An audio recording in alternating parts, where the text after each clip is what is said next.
Okey, baik.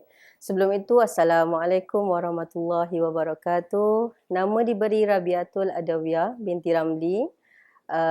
Berkhidmat di Guaman sendiri, Rabiatul Adawiyah and Associate. Dan merupakan seorang pengamal undang-undang. Okey, baik. Berkenaan soalan yang diajukan, nafkah seorang isteri wajib diberikan kepada isteri daripada suami. Ini bermaksud sebuah nafkah itu wujud daripada bermulanya tempoh akad nikah, sah perkahwinan, maka nafkah dikategorikan sebagai wajib dilunaskan oleh seorang suami. Isunya adalah bagaimana cara nafkah itu diberikan atau diperuntukkan kepada isteri. Okey, perlu diingat nafkah adalah satu pemberian ataupun satu tanggungjawab berupa sama ada wang ringgit ataupun keperluan diri zahir dan batin daripada seorang suami kepada isteri. Sebagai contoh, zahir, tempat tinggal, makan dan minum, 2 pasang baju setahun, perubatan, pendidikan dan sebagainya. Dan manakala nafkah batin pula adalah hubungan kelamin dan bagaimana cara seorang suami itu mengawal, mendengar dan membahagiakan perasaan hati seorang isteri tersebut. Tak kira isteri pertama, kedua, ketiga atau keempat. Kalau kita dah kata isteri, maka wajib dilunaskan nafkah zahir dan batin. Okey, itu kategori ataupun kita huraikan apa benda nafkah yang perlu diberikan itu oleh daripada suami. Okey. Isu yang kedua yang boleh kita kongsikan pada hari ini berkenaan dengan bagaimana ataupun dengan cara yang bagaimana yang terbaik untuk si suami berikan.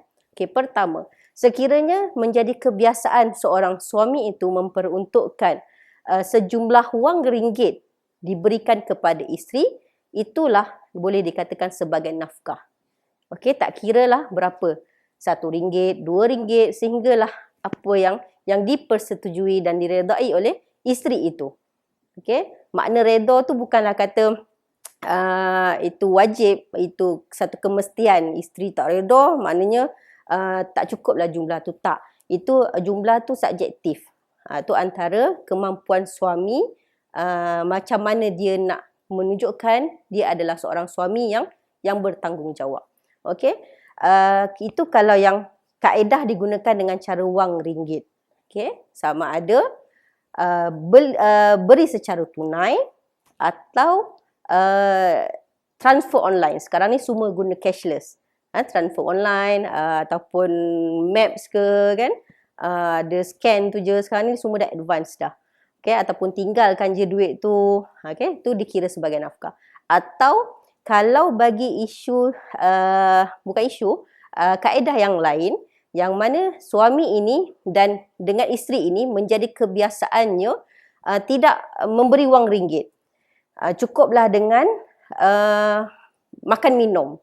Sebagai contoh daripada awal perkahwinan, si isteri kata, tak apalah bang, cukuplah dengan pembelanjaan yang abang berikan dengan cara belikan makan dan minum, barang basah, barang kering, itu dah mencukupi. Asalkan isteri ini redha.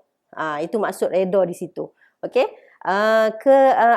Atau dengan cara yang lain, upah. Restoran, tukang masak ke apa ke, upah dan beri kepada isteri ini. Itu dah memberi maksud kepada nafkah. Nafkah zahir. Okey, manakala nafkah batin ini hubungan kelamin.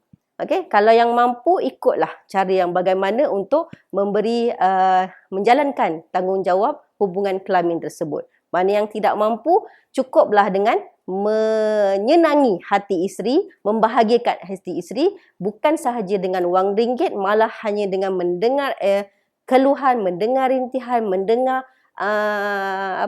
aduan apa-apa sahaja yang diceritakan, itu sudah memadai, dan yang termasuk kepada tanggungjawab nafkah batin. Okey, tu rata-rata tak faham benda nafkah batin, nafkah zahir ni. Okey, dan kemudian yang menjadi isu itu yang terkini apabila suami itu culas. Okey, awal perkahwinan mungkin dia tahu, ataupun ada yang lagi best, awal perkahwinan pun dia dah tak tahu dah. Dia dah tak tahu sebab dia kata isteri dia bekerja. Jadi untuk apa? Isteri bekerja, masing-masing ada gaji, gunakanlah duit sendiri. Okey, sudah jadi kebiasaan, bila dah celik ilmu sikit, baru tahu rupanya suami wajib beri isteri wang ringgit. Tapi pada waktu itu dah ada orang kedua, ada orang ketiga contoh. Suami dah makin cuai, makin culas, maka solusinya adalah menggunakan peruntukan undang-undang. Yang mana si isteri ini tadi sebaiknya janganlah terus mohon cerai. Okey, kalaulah hanya semata-mata isu nafkah sahaja yang tidak diberi, jangan. Mana yang boleh diselamatkan, kita selamatkan dahulu. Bincang dahulu. Bincang elok-elok dengan suami, saya nak nafkah. Berapa? 50, 100, 500. Saya nak nafkah. Atau dengan cara lain, tolong belikan saya makanan. Ayam 1 ekor untuk 3 hari contoh. Sayur-sayuran wajib 1 minggu tu setiap hari saya kena makan mengikut keperluan isteri tu tadi. Makan kata sampai kenyang lah, tengoklah. Lagi banyak daripada isteri, lagi melimpah ruah rezeki. Allah akan beri nanti. Okey. Kaedah yang menjadi isu yang nak saya tekankan di sini adalah apabila suami ini dah tak boleh nak kita nak negotiate dan dah tak boleh nak dengar lagi dah apa pandangan yang terbaik dari sudut seorang isteri yang nak menyelamatkan rumah tangga ini adalah isteri ini perlu membawa aduan ataupun membawa keluhan ini di mahkamah syariah.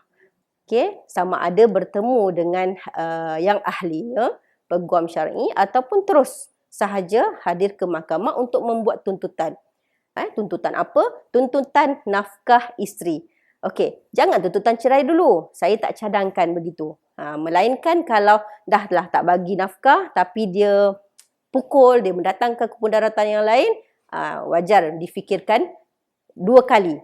Mungkin tuntutan perceraian lah yang sewajarnya. Tapi kalau itu tak berlaku, fokus kepada tuntutan nafkah isteri terlebih dahulu. Okey, apa yang perlu dimasukkan di dalam tuntutan nafkah isteri itu? Okey, kebiasaannya di dalam penyata tuntutan. Di dalam mahkamah dia ada satu pleading yang dinamakan penyata tuntutan yang perlu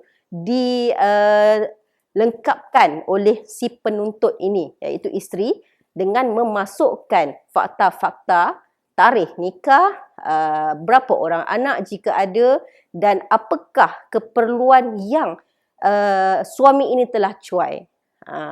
Jadi nyatakan apa keperluan tersebut. Kalau alat makeupnya RM50 satu bulan, nyatakan. Kalau makan minumnya 100 untuk 1 minggu, nyatakan.